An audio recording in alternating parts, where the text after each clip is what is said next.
Leviticus chapter 17 verse 11, which is the highlights kanang word atonement. Okay? Ang Ginoo mismo nag-ingon, for the life of the flesh is in the blood. Ang kinabuhi daw sa unod, no? Sa hayop, sa tao, anything nga naay life, ang kinabuhi sa unod naa sa dugo. Okay? The life of the flesh is in the blood.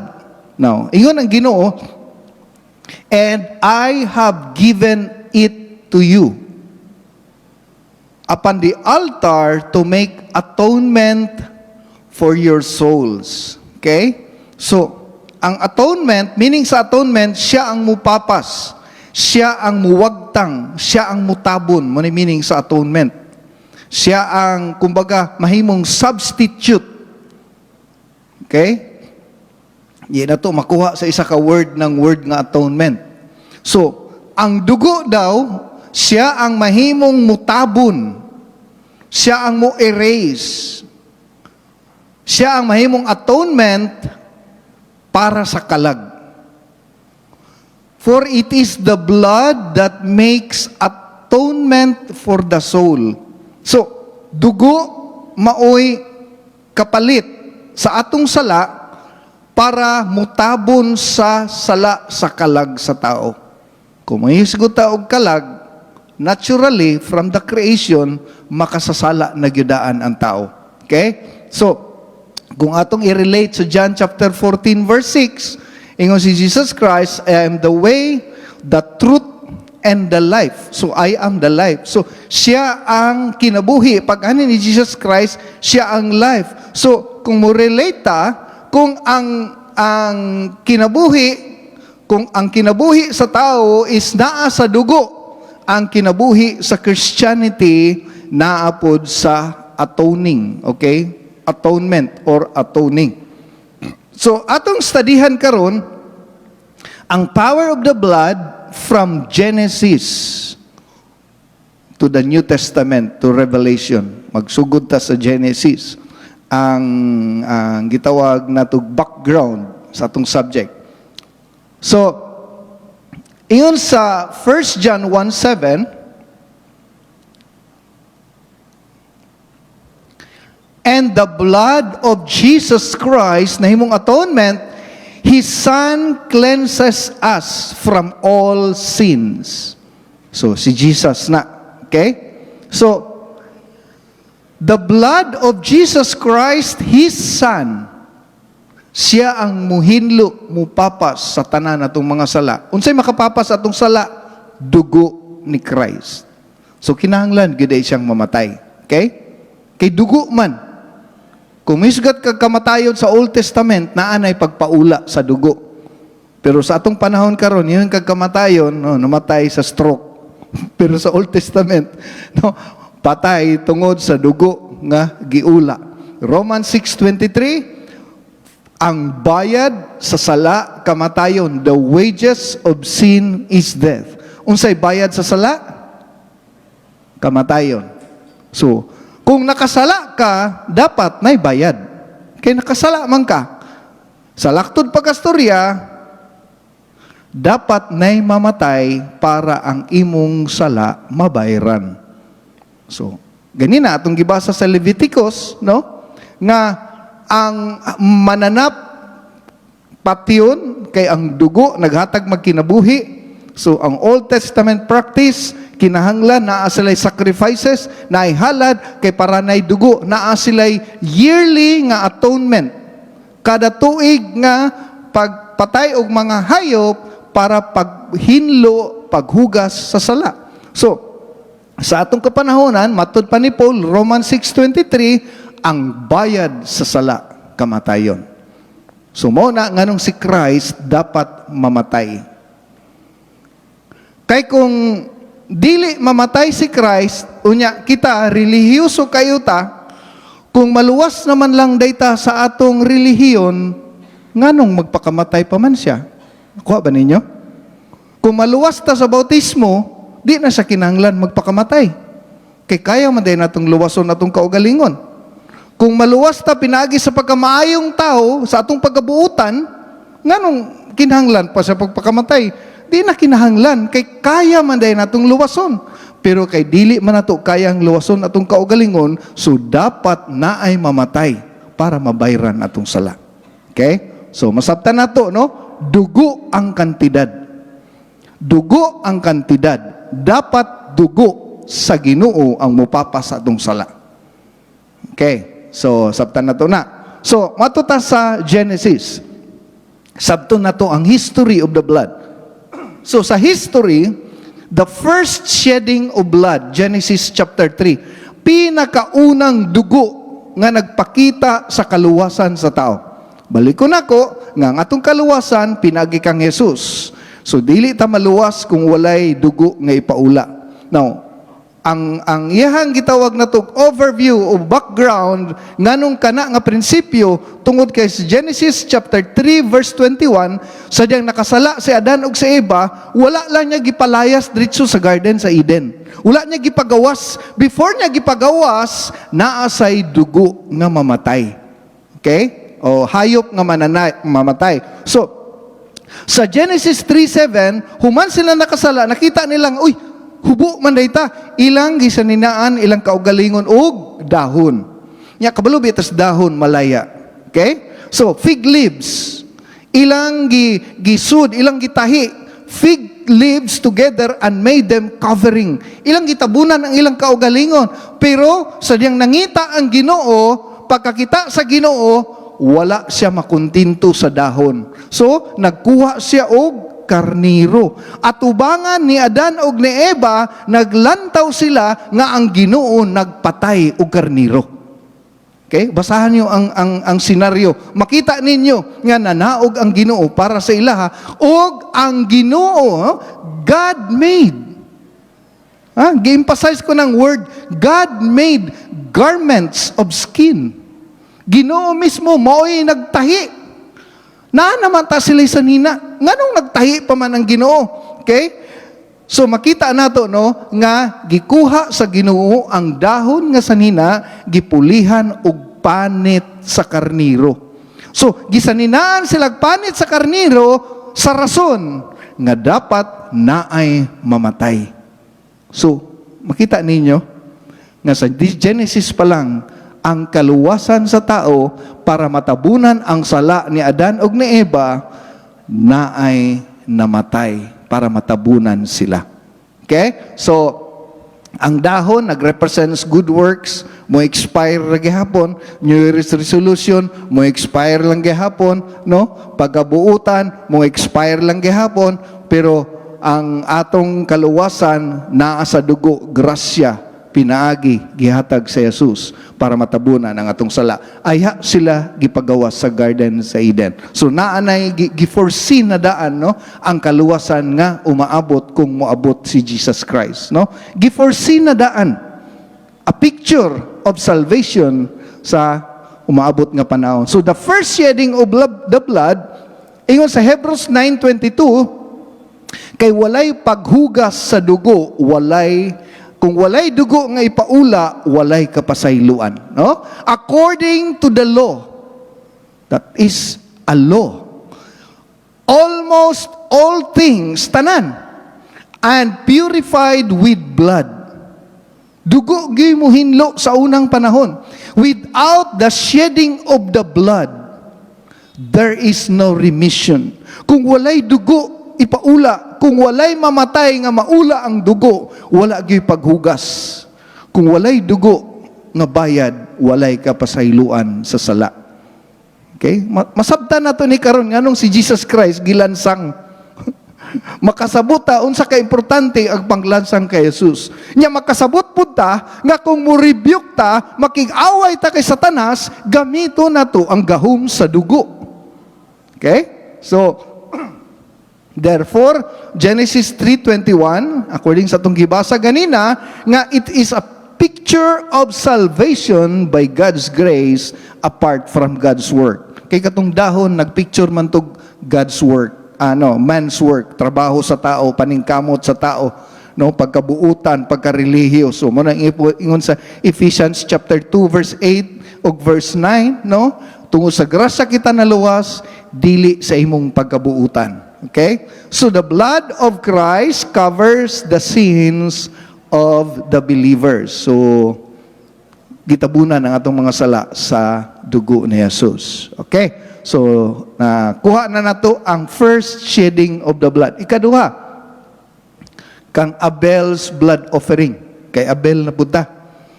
Okay? So, sa Genesis chapter 4, gikan kang Adan ta, no? So, karon sa ikaduhang henerasyon na ta. So, in the process of time, so humana kang Adan o kang iba. Humana ang ilang account. Sa process of time, minggawas na ilang mga anak. So, ang practice ni Cain ug ni Abel sa offering, nakita nila kang Adan ug kang Eva. Okay? Kay wala naman kayo na relate ang whole story, pero asa man sila kabalo aning sacrifices. Asa man sila nagka-idea nga dapat sunugon ang hayop. So nakita nila kang Adan ug kang Eva. Kay ginikanan man. Okay? In the process of time, Cain brought forth offering of the fruit of the ground to the Lord. So, ang mga unang harvest, siyang mga tanom, iyang gihalad.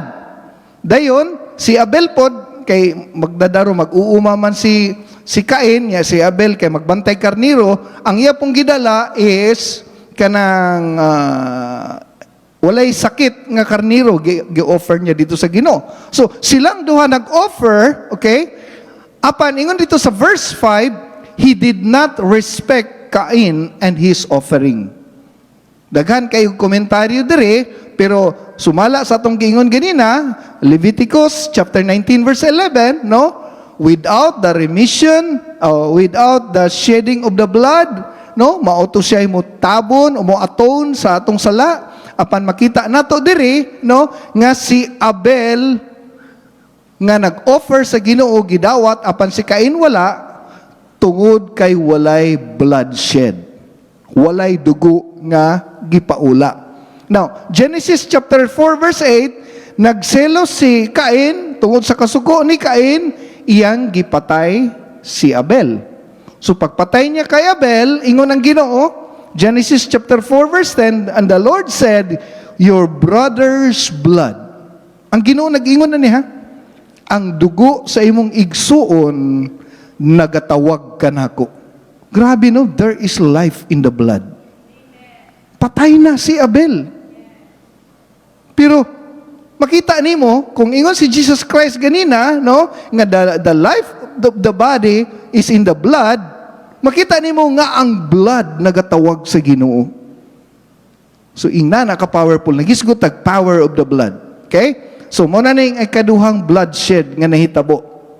Nga mahatagan nato, masabtan nato unsa kabililhon ang dugo. Kay bisan pa sa account ni Cain ug ni Abel, makita nato nga naanay offering, naanay sacrifices that pleases the Lord ang gahom sa dugo. Okay? So Cain's offering was bloodless. According sa Hebrews 9:22, without the shedding of the blood. Nya ang ilang yearly atonement, kabalo man kita nga ang Israelites nag-celebrate og yearly atonement. Ang purpose is sin cleansing.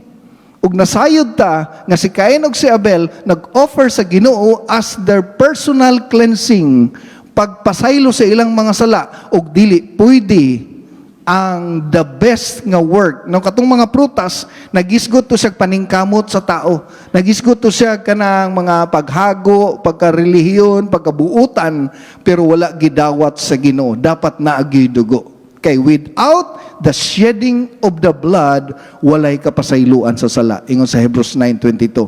And ang offering ni Abel na ay blood sacrifice. 1 Peter chapter 1 verse 18 and 19, ingon dito, for you know that it was not with perishable things, silver, gold, you were redeemed, but the empty way of life handed down to you. Gipasa na gitudlo lang na, gipasa lang na sa tuwa. Kinatong mga anak, ginapasahan lang ginato anak, magampo ha, magsimba ha, magbasag Bible, dapat makabalo ka nga ang Ginoo na tanan daghan ta gitudlo maupod na no sa Old Testament time, handed down to you from your ancestors. Verse 19, but with the precious blood of Christ. So ang blood from Genesis, from the origin of life, ang blood symbolical, ang blood na ay power na daan. Okay? The lamb without blemish or defect. Okay? So, ilang ginapili, dapat walay piang, walay sakit. Nga mo na ilang gina-offer. Now, ang ikatulo. So, humanata kang Adan, kang Eva, kang Cain, kang Abel, ato na puta kang Isaac o kang Abraham. Okay? Ang story is nasa Genesis chapter 22, verse 1 to 19. Mudirekta. Kabaluta, sa verse 1, gitistingan lang si Abraham. Okay? Ang paningon dito sa verse 2, take your son, your only son, whom you love, Isaac, and go to the region of Moriah, sacrifice him. So, blood na pod ni.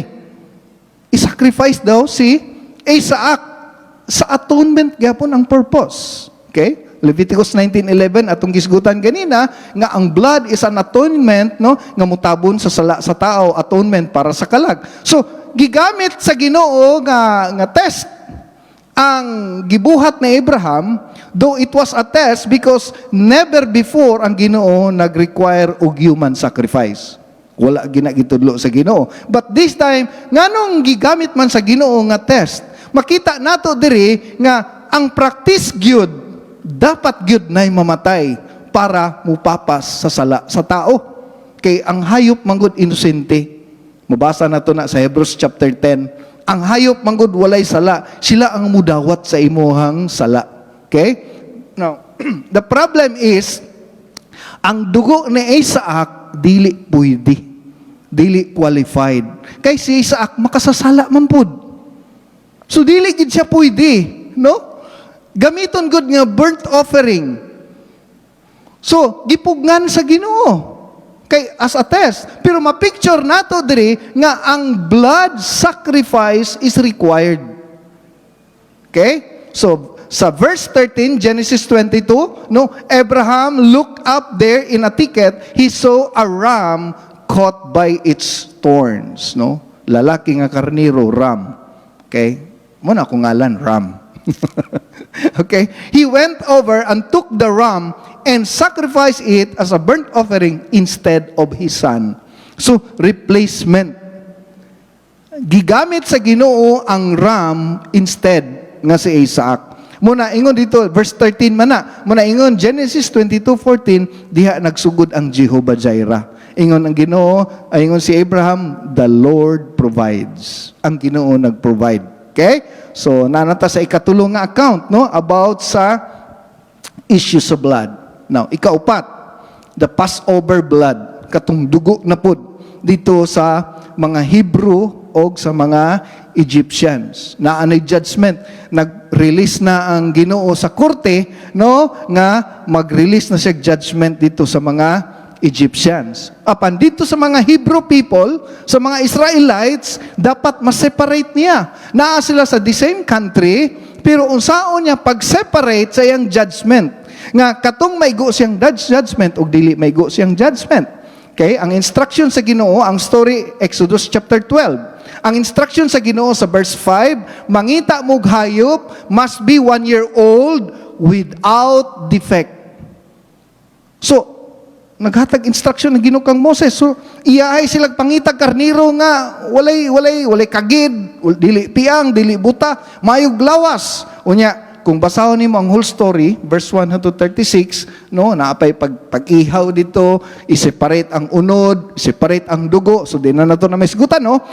Ang highlights diri, ingon dito sa verse 13, the blood will be a sign. Grabe, no? Mubisita ang angel of death. Nag-release na ang korte of judgment sa Egypt. Pero ang protection sa mga Hebrew, ang mga protection sa katawhan sa Dios, ingon siya, naa sa blood. So, kung ikaw tinuod nga follower ni Jehovah, no? According to Moses, kung ikaw part sa group sa pinili sa Ginoo, so naminaw ka sa usalang ka leader o ang instruction sa Ginoo, magkuha mog hayop. Inusnos, gamiton yung brush tong hisop nga kahoy nga tanom, no? Ipambutang sa inyong mga purtahan. Ingon ang Ginoo mismo nagingon, the blood will be a sign for you in your house where you are, and when I see the blood. Ang Ginoo mismo, dako kay respeto sa dugo. Ingon siya, no? Kung makita nako ang dugo, I will pass over you. Mulabay lang siya kung ang imong balay na ay dugo. Okay? No destructive plague will touch you when I strike Egypt. Pag-release sa Ginoo sa judgment, no? Walay kadaot nga mahitabo sa imuha, no? Nakoy nalimtan day diriwa nako naapil. Katong sa wall of Jericho, no? Katong gipabitayag pula nga dito sa bintana, no? Karon lang nasud sa kung hunahuna. Rahab, no? Makasasala sa Rahab, no? Pero ingon ang Ginoo, magbutang og pula. Okay? Sign. Okay? So, okay na ta diri, no? The blood will be a sign. Grabe ang blood, no? Grabe ka powerful sa blood. Now, ikalima, ang Day of Atonement in the Old Testament. Okay? So, Leviticus chapter 16, ang story na sa verse 1 hangtod sa verse 34. Apan ingon dito sa verse 34, no, naagi sila adlaw sa pag-atone, a permanent statute, no, to atone for the sin of Israel. Balik ko nako, no, ang Israel, no, is si Jehovah, Ginoo sa Israel. Ang Ginoo ni anhis kalibutan dili para sa mga tao, no? Ang ginaugan sa Ginoo sa kalibutan dili kita, ang Israel la. Mubitaw nang gitawag the God of Israel, no? Pero, no, John 1:12, no, but as many as receive him, kung imong ginang basahon, kay daghan mang di mo dawat sa Israel, daghan mang wa ning tuo, muna ingon ang Ginoo, apil na ta. Ang kaliwat ni Abraham, Israel lang. Kay ang faith nagsugod man kang Abraham. Mo bitaw nang di ta mo ampo kung dili mo dawat sa Ginoo. Kay nga naman, kay mahimo lang tang kaliwat ni Abraham kung dawaton ang Ginoo.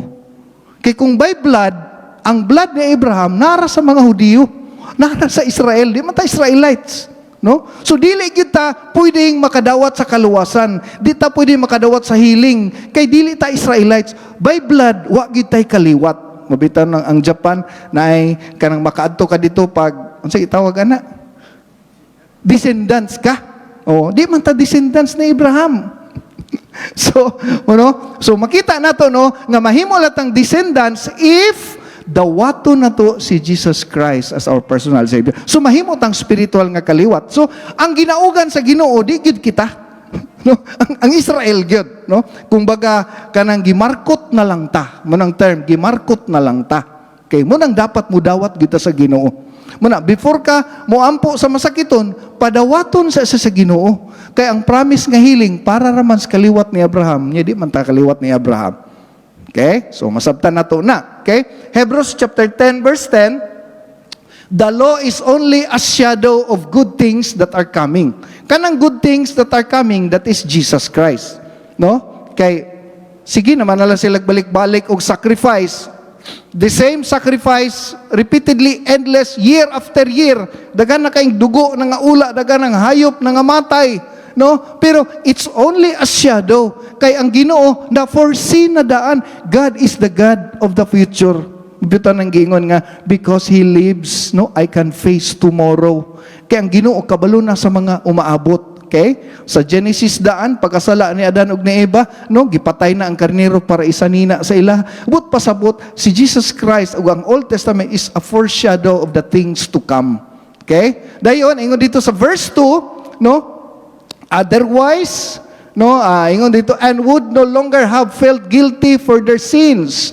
Kaya nga naman, no, ang mananap nga sige nila o kanang patyon unya nahimo naman lang tong murag kanang sa una pag makasimba tag Domingo ma-feel na to atong sala natanggal nya pagka Lunes balik na pagkasala, no, pag mangita gitag Domingo pagka Domingo hay murag kanang ang sala ba naibot ba Feeling nimo na ibot imong sala, pagkahuman balik na putas pagpakasala. Ingnana ang nahitabo nga ritual nila sa una. Magsigilag patay sila kay para ilang sala ay sugod na pud og sinugdanan, no? Mo nagingon dito nga, but those sacrifices are a reminder of sins only because it is impossible. It is impossible for the blood of bulls and goats to take away sin. Ang tinuod, gikuha lang ang imong konsensya, pero ang imong sala, wa gyud nawala. Kuha ninyo? Mo na nga, kanang yearly atonement, no, nga every year, magpila sila dito sa tent, nga gitawag na siya Holy of Holies, na sila dito sa outer court, ang mga pari, mudawat sa ilang mga sacrifice sa inner court, no, kaya ang ilaha dito, para lang makuha ang ilang kahasol, pero maabot ang time, no, nahimo siyang obsolete. Okay? Hebrews chapter 10, verse 1 hangtod sa 18, highlights na to ang verse 5, okay? Di na nato babasa tanan. Christ came into the world, he said, sacrifice and offering you did not desire. Si Christ, gistorya niya ang God the Father. Ingon siya, sacrifice and offering you did not desire. Kabalo ko, amahan, nga wa ka nalipay sa mga sacrifice. Kung baga, ang Ginoo nangita og kinsa ang pwede gikan pa sa time ni Adan ug ni Eva nga mahimong muaton sa sala sa tao, no? Gikan kang Noah, gikan kang Abraham, tanan makasasala gyud. Wa gyud siya nakitaan. Kabalo mo, si Christ nagbolunteer. Nagbolunteer din ni si Christ. No? Ingon siya. You did not desire, but a body prepared for me with burnt offerings and sin offerings, you were not pleased. Tanan nilang halad, wa ka nalipay. And he said, he set aside the first to establish the second. So katong Old Testament practice nga sigig patay og hayop sa una, mo nang gitawag first, gihimong obsolete. Mo nang gitawag nga Old Covenant. Pero sa New Covenant, gi-establish niya. Okay? Ingon dito sa verse 10, we have been made holy through the sacrifice of the body of Christ once for all. Isa na lang. Di na ta magsigikuhag mananap. Isa na lang. Muna si Christ. Ato rata sa Day of Atonement in the New Testament. Okay? Si Christ na gyud mismo ang nahimong mutabon sa sala sa tao. For you know that it was not with perishable things, silver and gold na redeem sa inyo empty way handed to you from your ancestor, but with the precious blood of Christ. So, si Christ mismo ang ipadala para mahimong mutabon sa sala sa tao. Kay wala may available ngadto sa mga atong gitawag mga patriarchs. Okay? Si Christ na mismo ang gihimong karniro. Siya na nag-offer sa iyang self para mubayad sa atong sala. Kabalo ba mo nganong ni ang process sa Ginoo niagi kay Mary as a virgin birth? Nganong virgin birth man na? Wala na minyo nya mapurma ang bata tungod di gihapon sa blood issue. Ang reason nganong gikunsad no nabuntis si Mary through the Holy Spirit because of blood issue. Kay kung si Mary wala na conceive sa Holy Spirit, ang blood sa taong makasasala. Di ba, ang kanggang baby, ma-form sa blood sa ginikanan. Nya, ang dugo sa ginikanan, mo biya na mo transmit sa baby. Okay? So, ang blood ni Christ, di pwedeng mo bayad sa sala sa tao, kaya ang sala sa tao, makasasala. So, that is why, na-conceive siya, gigamit ang tiyan ni Mary, as kanang panudlanan lang. Kay ang baby, ang blood sa baby ug ang blood sa mother dili man mahalo, no? The blood of the mother and blood of the child cannot be mixed. Kay kung ma-mix ang blood sa mother kay Jesus Christ na ang iyang blood giula sa cross, di na makapasaylo sa atong sala. Kung ang dugo ni Mary ma-mix sa blood ni Christ, dili na makapasaylo kay ang atong dugo ug ang dugo ni Mary makasasala pod. Okay? So, mauna siya nga naay gitawag na to Day of Atonement sa New Testament. Powerful kayo ang blood. Atong na-trace ganina, gikan kang Adan o kang Eva, gikan kang Cain o kang Abel, gikan sa Passover Lamb, sa Day of Atonement. Grabe, ang dugo ginagamit gyud sa Ginoo. Mao na hangtod karon ang mga Israelites gibawalan gyud mo kaog dugo. Kay kuan man na siya up to the lasting generation. Unya kita, di man ta Israelites, muna naapoy di mga og dugo. Mami di mga og, di lagi mo kaog dugo, immoral man pod. Di ko mo kaog dugo, pero immoral pod. So sa time ni Jesus Christ, ang pagkaon, no, unsa gito? Dili na makapaduol sa tuwa sa Ginoo. Okay? Dili ang relasyon sa Ginoo wala na nagdepende sa pagkaon. Nagdepende na sa kay Jesus Christ. Grasya sa Ginoo nga nagtabon sa tuang mga sala. Okay? So, ayaw kaayo mo kuha na ng mga issue sa dugo. Kaya hangtod karon rin, nagkabahin-bahin pata diri, na mo kaog dugo, na di mo kaog dugo.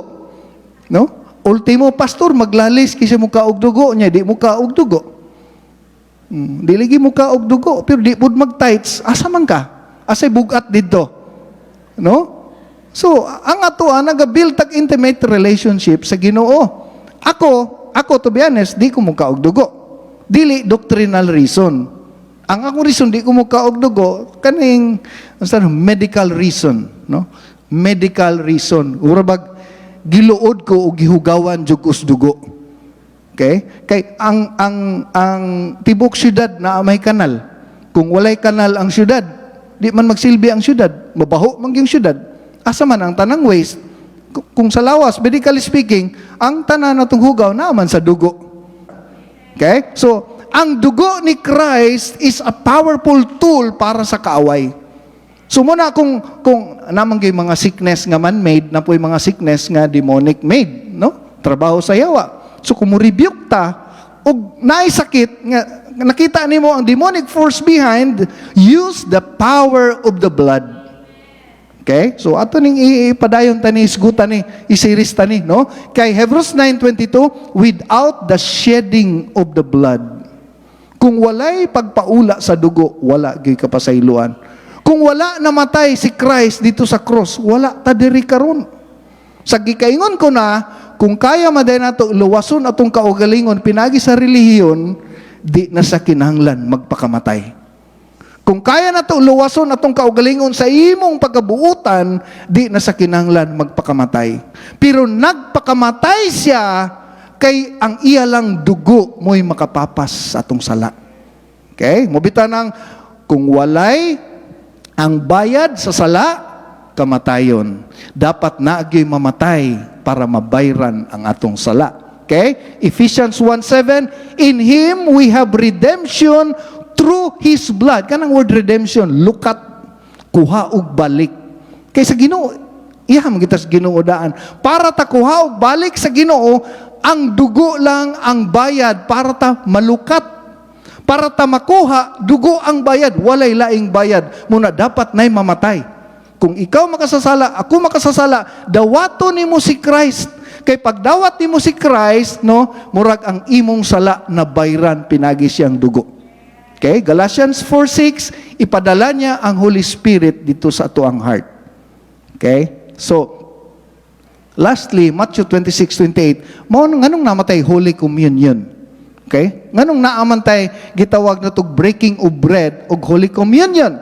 Okay? So, before si Christ nag-ascend, no, padulong sa langit, no, nagtapok siya sa iyang mga disciples. Ingon siya, do this often. Okay? Buhatan niyo ni kanunay. Ingon siya, this is my blood. Imagine, ang seal sa New Covenant o sa Old Covenant, di parehas. Sa Old Covenants, no, everything is under the law. Sa New Covenant, gisilyuhan, pinaagi sa dugo. Ingon siya, this is my blood of the covenant. Kanang covenant, that is the New Covenant during the time of Christ, which is poured out for many for the forgiveness of sins. Imagine, until now, nag-Holy Communion ta. Why? Kay once mo partake ka sa blood, imong gi-acknowledge nga naay power sa blood. Di ba? Pag na'y mamatay, magsuot tag itom, usay puti. Di ba? Ang tawag na to ana, sympathy. Nakiuyon ta, nakiduyog ta sa iyahang kamatayon. No? Inana pod, once mo partake ka sa blood, nakiduyog ta, nagpartake mo ng word partake, nakiuyon ta, nga kabalota nga ang death ni Christ is our salvation. Mao ni ang reason nga nung nag-Holy Communion ta, because ang atong Holy Communion is nag-acknowledge ta nga naapagyapoy gahom ang dugo. Naapagyapoy gahom ang dugo, wa pa na nawala. No? Ngunang gikanta nato, oh the blood of Jesus. No? Oh, the blood of Jesus. So, ang dugo ni Jesus, every time na mga demonic assault sa imong life, gamito na to, the blood of Jesus Christ covers me. Kung nag-acknowledge ka nga ang dugo sa Ginoo napay gahom. So, para sa tuwa, gi-acknowledge na to nga ang dugo sa Ginoo mo'y nagtabon sa itong mga sala. Palakpakan na to, tubuhin nga Diyos. Amen. So, nasabtan na to karon, no? That's the power of the blood. So karon nakabalo na ta, napagapoy gahom, wa pa ni hupas. Balikon ako, ang dugo sa Ginoo wa pa ni hupas. Okay? Napasaylo kita pinagi sa dugo. Palakpakan na to ang Ginoo, manindog ta.